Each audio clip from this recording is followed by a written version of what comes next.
Tere, kallid vaatajad. Oleme jõudnud 8. saateni Inimese teel.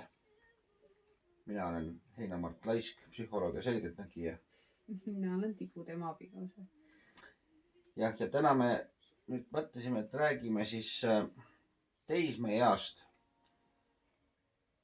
esimestest suhetest, mis tekib ja kuidas inimesel need või kuidas nüüd ütleme teismisel või lapsel ei saa nii öelda, teismeline pole enam laps päris, teismisel verinoorel täiskasvanul, siis võiks need suhete mustrid kujuneda ja millest need on tingitud. Sina, Tibu, sa oled nüüd natuke erandlik teismeline muidugi, aga kas sa mäletad endal, kuidas sul oli tunne esimesed suhted üldse? Et kuidas sul tekkis, tähendab ma muidugi mäletan, ma ise olin see üks esimene suve, aga... No, sa olid üks neist vähestest ja nagu olematutest suhetest. Minu teismeiga ja siis nagu, ma ei tea, ma ütleks nagu juba hiline teismeigast peale sinuga kokku saamist mul nagu ma pidin juba kiiresti täiskasvanuks saama. Et sinu kui lapse kõrval olla. Aga milliseid valusid ja hirme sa sealt mäletad? No, põhiliselt ma tundsin, ma ei ole kunagi olnud enesekindel, nii et teismeeas oli see nagu veel sellisem kaootilisem mu peas see tunnetus, et kas ma olen ilus või paks või kole või kuidas ma parasjagu välja näen või kes must mida arvab. Ma olen alati olnud hästi mõjutatud sellest, kuidas ja mis keegi minust arvab.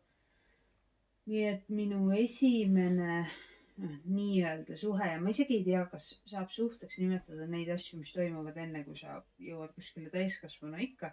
Eks ikka saab või vähemalt mingid eelsuhted siis. Aga minu esimene suhe oli siis, kui ma olin 13. Selline esimene äärmiselt tormiline nagu tunnete nagu tulv. Ja see on selles mõttes, see on siiamaani mulle nagu kõige sellisem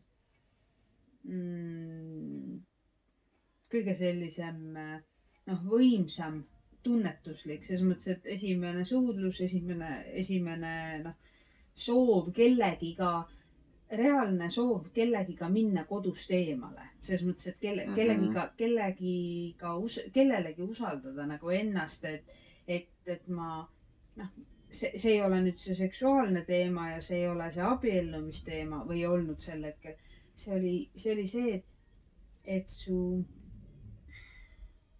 psüühika, su psüühiline tunnetus endast on selline, et sa saad astuda oma kodu uksest eemale kellegi teisega usaldades, et ta kaitseb sind, see inimene oli nii kihvt, nii soe, nii äge, kogu see situatsioon oli nii erutav, tõi kõik sellised mõnusad hormoonide mässamised, kõik tõi nagu välja, et tekkis nagu soov, et on nagu väljaspool seda kodukindlustunnet, on keegi teine ka.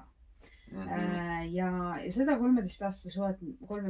eluaasta suhet ma mäletan nagu üliselgelt, kuigi nii palju, kui me oleme rääkinud selle kutiga, kellega mul see oli, nii palju on, et tema mäletab asju oluliselt detailsemalt ja oluliselt rohkem kui mina. Me oleme äärmiselt head sõbrad, ma julgeks öelda, et läbi aastat olen ma suutnud tasse veel paar korda ära armuda sinu kõrvalt ka, aga see oli kuidagi loomulik nagu elu või kulg. Teda tervist isegi mina. Jah, aga ei, see oli selles mõttes, see oli väga raske aeg mu jaoks. Ma olin 13, ma olin äärmiselt halbades suhetes oma isaga. Ka, ma tean, jah, ja see oli nagu tohutult negatiivne aeg mu jaoks sel hetkel. aga kas sa räägiksid natukene lahti neid tundeid, mis sul toona isa suhtes olid?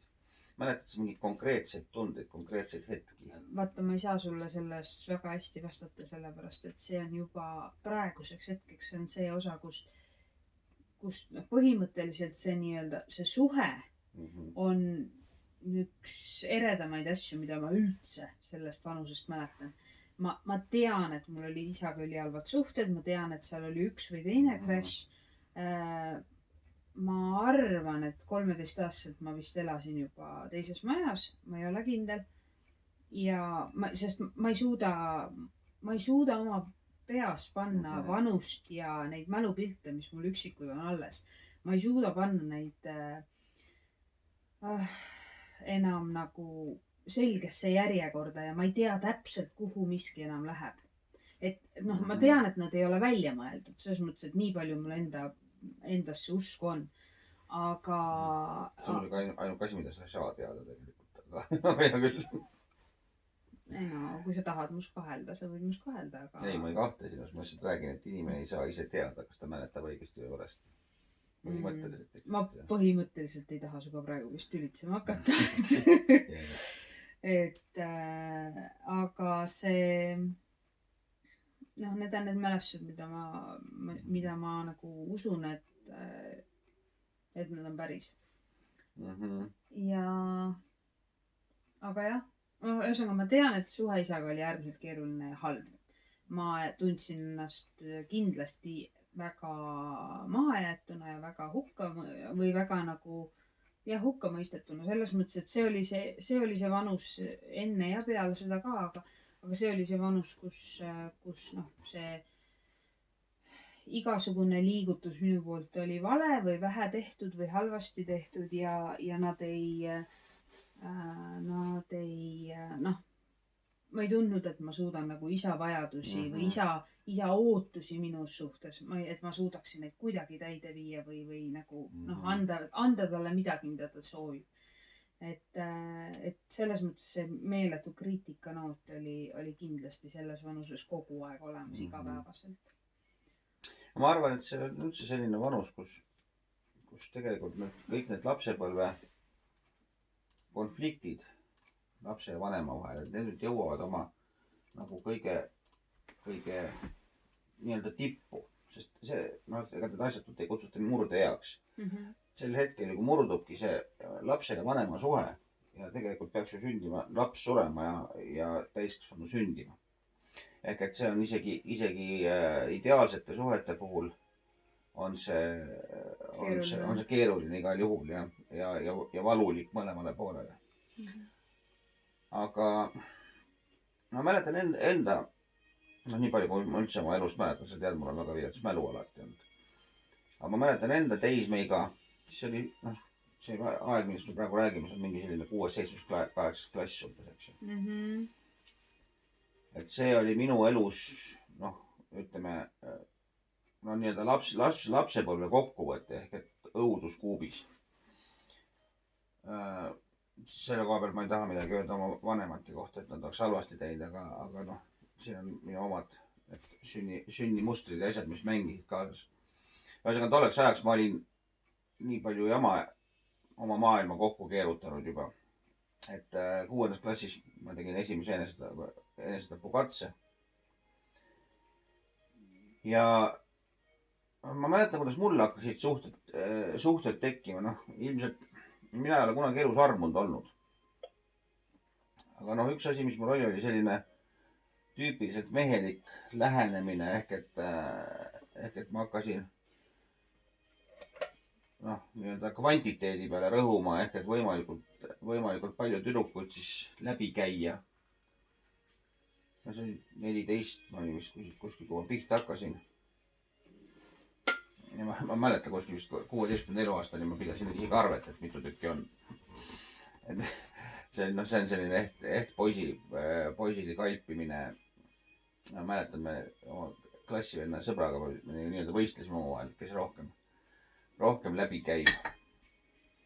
See on nüüd mehelik viis siis maailma avastada. Tüdrukud tavaliselt ei käi niimoodi, kuigi ka tütarlastel on selles vanuses on oht. Et ja no see on viis ennast tõestada. ja kiindutakse sellesse tähelepanusse, mida suhted meestega siis pakuvad, eks ju.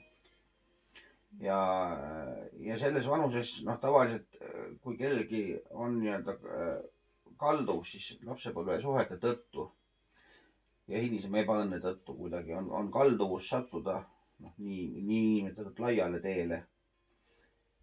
Siis tavaliselt see on just see iga, kus tavaliselt kuskil seal 14-15 ja siis kuni seal võib-olla 20. eluaastani, kus siis lastakse väga lõdvaks moraal. Nojah, no just see on seesama, mis minul toimus, ütleme, mehelikult poolelt, et noh, mingil põhjusel meest ei nimetata meil igasuguste nimedega selle tõttu, et ta ringi laseb. Aga ma kujutan ette mõne suhteliselt inetu nime küll. No võib kujutada. Aga põhimõtteliselt on see sama asi. Ehk et sa, noh, lihtsalt natukene erinevalt küljed tähtuna.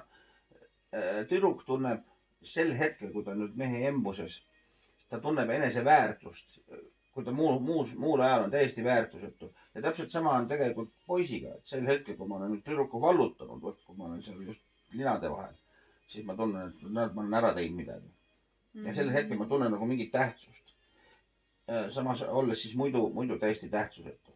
Sellega ma, noh, mitte et ma pean nõustuma, selles mõttes, et paratamatult see on koht, mida ma olen näinud ka teiste sõbrannade ja teiste inimeste pealt ümberringi, et selles vanuses loodud nii-öelda, noh, neid ei saa suheteks nimetada, et selles mõttes, et nad on nii-öelda kähkukad ühest voodist teise ja kas üks tüdruk või üks kutt teise järel on ju. Siis ma näen selle küll ära, et noored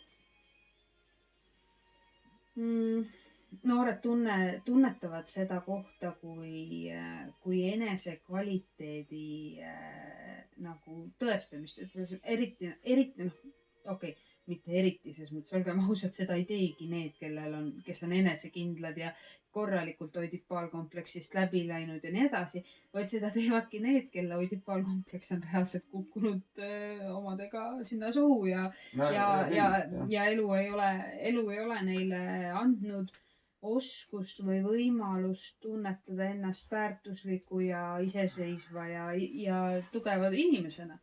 Vaid need ongi need, kes on läbi kukkunud või kelle vanemad on läbi kukkunud nende sellises toetamises õigel hetkel. Põhimõtteliselt jah, see on see periood, kus noor hakkab ennast nüüd seksuaalselt tõestama. Ja läbi selle seksuaalse tõestuse ta läheb ja ta ma tõmbaks paralleeli sellesse kohta, kus inimesed, kes on pidevalt tohutu frustratsiooni all, tigedad, vaenulikud ja nii edasi. Nad käivad ringi, noh, selles mõttes, et see on isegi vist, see on nõme, aga see on isegi vist parem see, kui nad lähevad ja ütlevad inimesele otse näkku, et sa oled sitt ja sa ei meeldi mulle ja sa oled vastik, aga pahatihti või tihedamini oluliselt need inimesed istuvad arvutis anonüümselt ja muudkui kommenteerivad seda, kui nõme on maailm, kui nõmedad on mingisugused staarid ja nii edasi, et nad tõstavad omaenda väärtust läbi selle, omaenda halba enesetunnet läbi selle, et nad sõimavad teisi ja üritavad teistele kaela panna neid süüdistusi, mida nad enda suhtes tunnevad. Ja ma arvan, et see seksuaalse läbi enda enesetunde tõstmine, läbi seksuaalakti, läbi tüdruku vallutamise, läbi poisile rahulduse pakkumise, läbi selle seksuaalakti nad üritavad kogu aeg tõsta omaenda enesetunnet, tõsta omaenda väärtust ja ei lähe aega võib-olla mööda rohkem kui kas 10 sekundit või 10 minutit ja nad saavad aru, et nad on täpselt samas kohas tagasi ja nad hakkavad otsima järgmist sellepärast, et see ei toiminud. Aga nad ei suuda uskuda seda, et nad ei ole võimelised seda ise. Nad tunnevad hetkes, aga see ju toimis. Ma just tundsin ennast hästi. Ja nüüd ma tunnen ennast jälle halvasti. Just. Ma lähen seda ja läheb uuesti otsima. See on klassikaline sõltuvussuhe.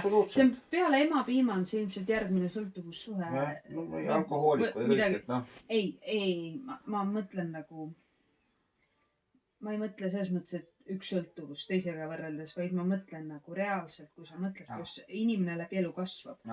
Emapiim oleks nagu esimene sõltuvus, millest väljaminek on äärmiselt. No vaata, emapiim selles mõttes, jah, ta on sõltuvus. Rinnast võõrutamine on nagu sõltuvus. Võõrutamine sobib sinna väga hästi, sellepärast, et vaata, kui kaua läheb aega enne, kui... Muidu sõltuvuse definitsioon oleks selline asi, tähendab sõltuvus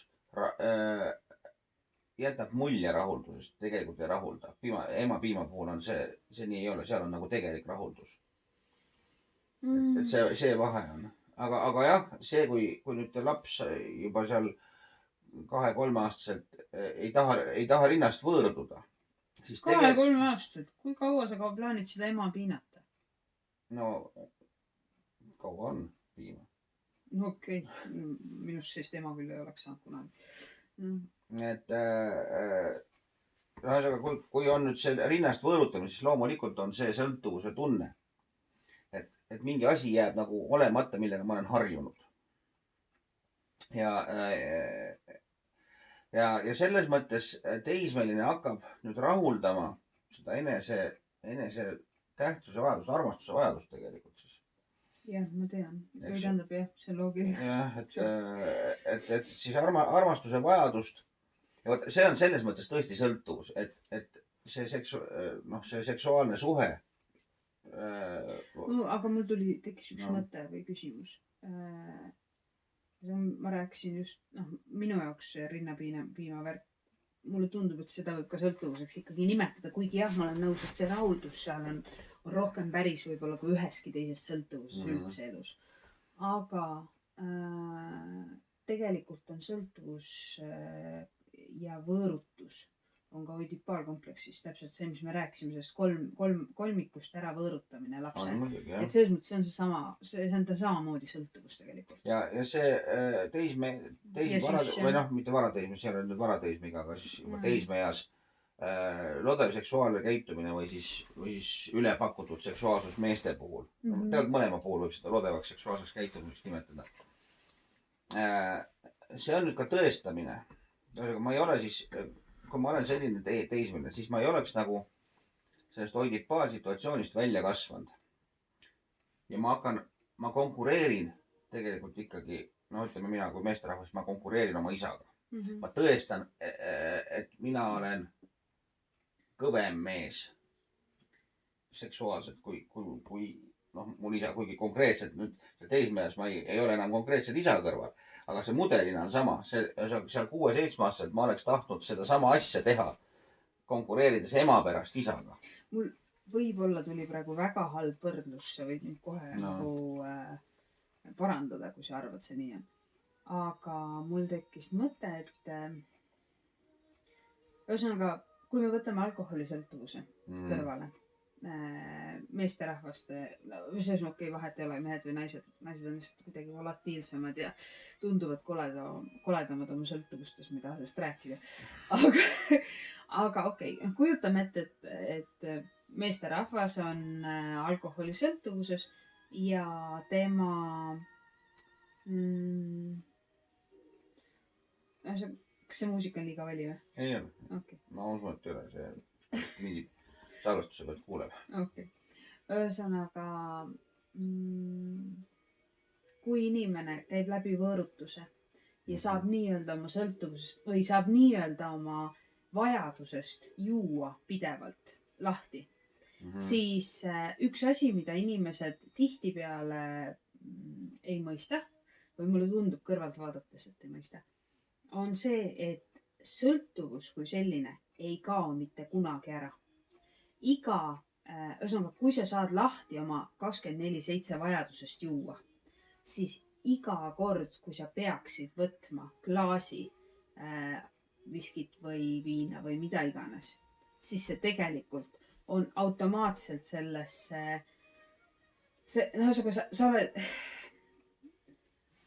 sõltuvust ei ole võimalik ära kaotada. See sama, nagu ei ole ju. No räägi ära, ma tegelikult siis räägin sulle otsa, kuidas on, aga... Ja ei ole suga nõus. Ei tea veel. Ei, ma ei räägi psühholoogilisest poolest. Aga inimesed, kes sunniviisiliselt oma sõltuvuse üritavad ära kustutada, need inimesed ei ole võimelised, need inimesed tegelikult ei astu oma sõltuvusest kunagi välja.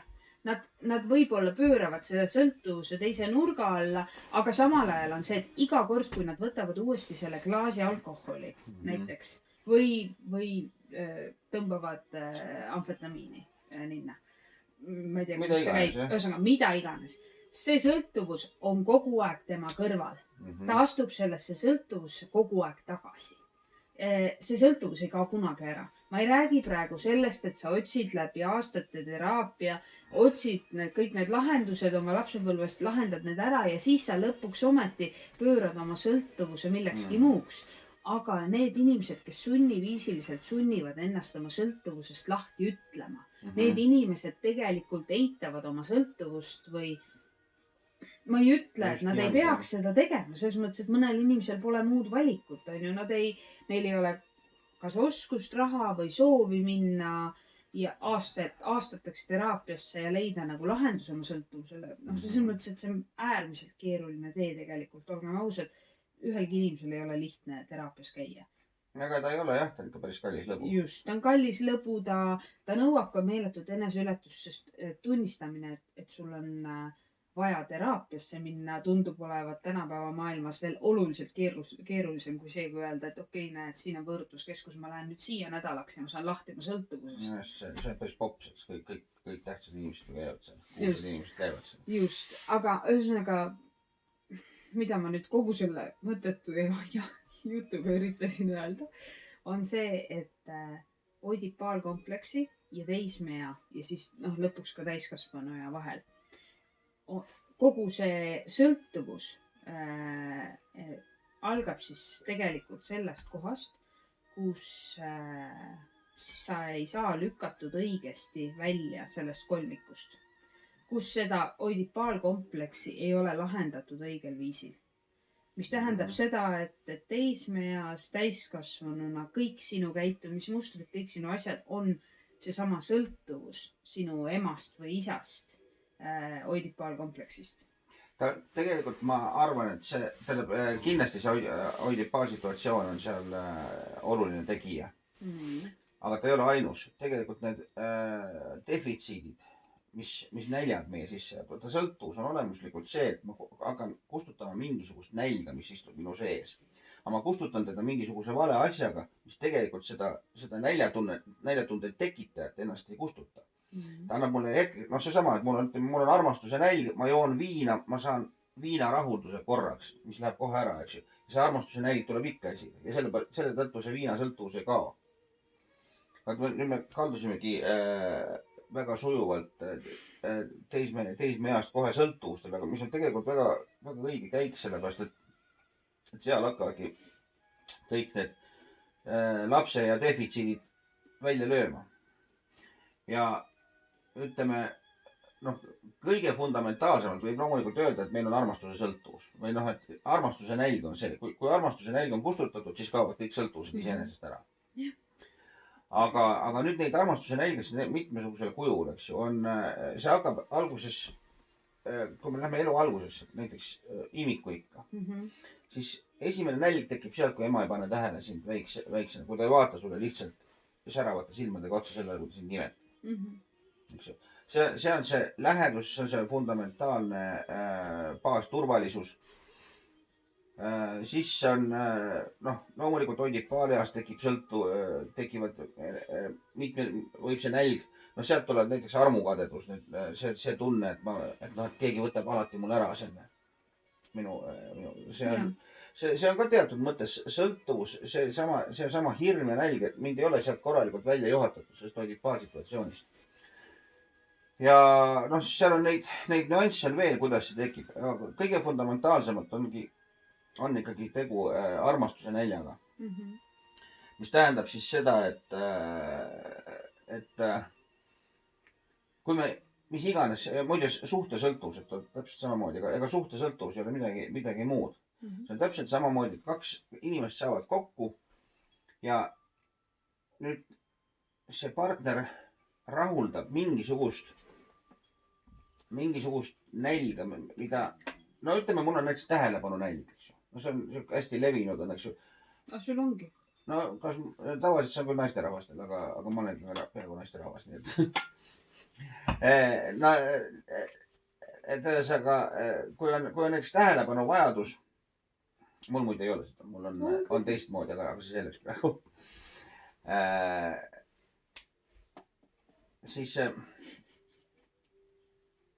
Siis see tähelepanu nõudja saab tavaliselt kokku inimesega, kes on väga isekas. Jaa, aga täpselt nii meil ongi. Ma olen üli isekas ja sa oled üli suur tähelepanu nõudja. Mina olen ju isekas. Ei, mis? Aga hea küll see, eks ta ongi, sõltub jälle lahenduspunktist, mõlemaid pidi seda lahendada.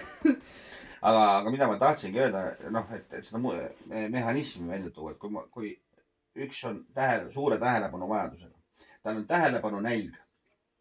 Ehk et ta on lapsepõlvest, ema, isa, noh, eriti ema, eks ju, aga noh, kogu see pere on olnud selline, et tal ei ole tähelepanu pööratud, teda pole väärtustatud.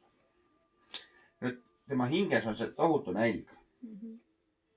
Tema saab tavaliselt kokku sellise inimesega, kes tahab olla asendamatu. Aga kes on harjunud süüdi jääma sellest. Selles mõttes teda on pandud, teda on jälle omakorda pandud lapsena piisavalt palju tähele, aga on pandud tähele süüdistades. Et sa ei ole piisav, sa ei anna piisavalt. Ja kui need saavad nüüd kokku oma vahel, siis see tähelepanu näljas pool hakkab partnerilt nõudma, et see rahuldaks tema tähelepanu vajaduse, mida ei ole põhimõtteliselt võimalik lahendada või rahuldada. Ja see teine pool tunneb, saab pidevalt etteheited, et ta ei ole piisav. Ja niimoodi nad tõmbavadki seda oma lapsepõlve haava mõlemad lahti. Et ühesõnaga see tähelepanu näljane heidab ette teisele, et ta ei ole piisav. Ja see, kes ei ole piisav, on kogu aeg süüdi, et ta ei ole piisav ja jääb järjest rohkem süüdi. Ja see tähelepanu näljane jääb järjest rohkem tähelepanuta. Ja tegelikult see tähelepanu vajadus sai alguse hoopis tükis lapsena. See võiks olla ka üks oidipaalsituatsiooni probleem, kus ema ja isa omavahel suhtlevad ja lükkavad lapse kõrvale, ei pane nagu tähele. Oli see loogika jälgitav? Ei, tähendab, ma sain aru, aga see seletus oli keeruline või kindlasti on väga tarku vaatajaid, kes saavad sellest aru ja ma saan aru sellepärast, et me oleme sellest nii palju rääkinud. Aga põhimõtteliselt ei. See oli liiga keeruline vist. Ühesõnaga jah, mõte on selles, et haavad pahupidiselt sest põhimõtteliselt on see, et sa ei seletanud ära, kuidas see on sõltuvussuhe. Aga see on sõltuvussuhe sellepärast, et see rahuldab usku. See rahuldab usku. Üks usub, et ta on tähelepandamatu. Ehk et teda ei panda tähele, et ta on liiga tähtsusetu. Ja teine usub, et ta on süüdi, et ta ei ole piisav. Ja need usud saavad rahuldust mõlemal puhul. Kuigi see teeb haiget mõlemale õudselt. Aga see usk on ühesõnaga, nad saavad selle rahulduse, et maailm on selline, nagu nad õppisid lapsepõlves uskuma, et maailm on. Sellepärast, et ühele õpetati, et sa ei ole piisav ja teisele õpetati, et sa ei ole tähelepanuväärne. Ühesõnaga, põhimõtteliselt see kogemus, mis neil on lapsepõlvest, et mind ei armastata piisavalt või mind ei nähta piisavalt või et ma olen kogu aeg kõiges süüdi. Kõik need erinevad asjad, mis nad lapsepõlves kogesid, nad kogevad neid igapäevaselt oma suhtes. just. Mis tähendab seda, et ükskõik, mis teine teeb või ütleb, see peegeldab neile täpselt seda, mida siis nende isa või nende ema ütles või tegi neile lapsepõlves. Just, no, sisuliselt lihtsalt täiskasvanul moel. jaa, just, et sisuliselt on see, et nii et põhimõtteliselt on see, ilmselt on siis see koht, et kui sa hommikul üles ärkad ja tunned ennast kohutavalt hästi, aga sul on lapsepõlvest see kogemus, et hommikul esimene asi, mida sa teed, on see, et sa näiteks ilma midagi tegemata saad kaela süüdistuse rahe sellepärast, et kellelgi teisele on halb tuju. no näiteks. Siis kui sa nüüd täiskasvanuna oma suhtes hommikul üles ärkad, see on nüüd hästi teatraalne näide, on ju. Yeah. Aga sa ärkad üles oma mehe või naise kõrval ja igaüks erinevalt. No kindlasti me oma erinevatesse saadetesse hakkame sisse põimima neid siit ja sealt nopitud mõtteid ja nende teemal arutlema. Aga tänaseks aitäh teile kuulamast ja kohtume nädala pärast jälle. Tšau, tšau.